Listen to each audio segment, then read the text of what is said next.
world. We are seeking your permission to formalize the love and relationship between our humble son, Alhaji Abdulsalam Babajide Oluwayemisi,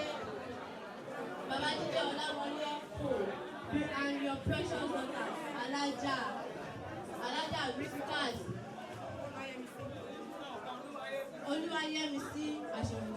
Having carefully observed the couple, we are satisfied that the love and affection between them is deep, genuine, and God ordained. We pray that love, peace, mutual understanding, long life, and prosperity will abound in the proposed union. We therefore seek the consent of your illustrious family to give the hand of your daughter in marriage to our son.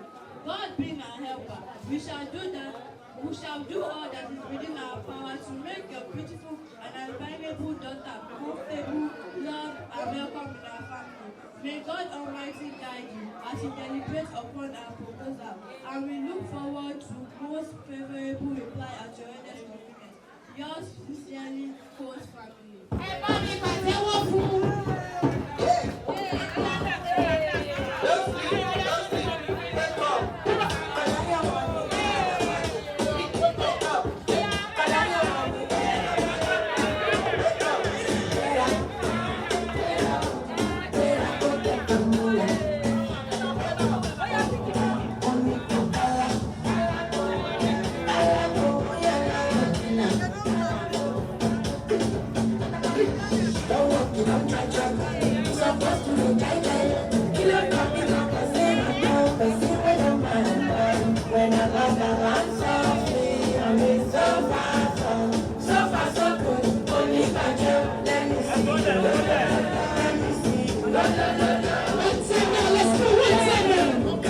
Alhaja Risikat Oluwayemisi.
ọ̀rọ̀ yín jáde.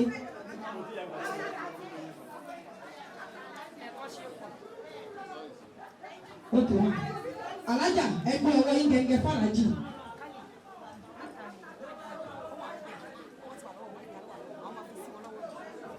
Alihamdulilayi ẹni pé ìgbàlódé wa wọ̀ fọmọ ọkùnrin. Alhaja tó bá ti fi òkúrò ẹjẹ́ kàwá gbọ́ láti bí ẹ ti máa bẹ̀rẹ̀ alájì. Ali Amudu Li ibi tó máa wọlé sí nìyẹn. Ali bẹ́ẹ̀ ni Ali tó fẹ́ mú dùdú.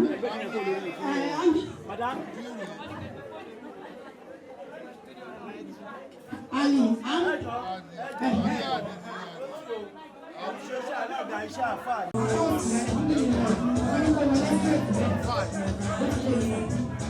Thank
you. All right, welcome to distinguished ladies and gentlemen. Daddy, you go on song, don't say. Oh, boy, Daddy, you know,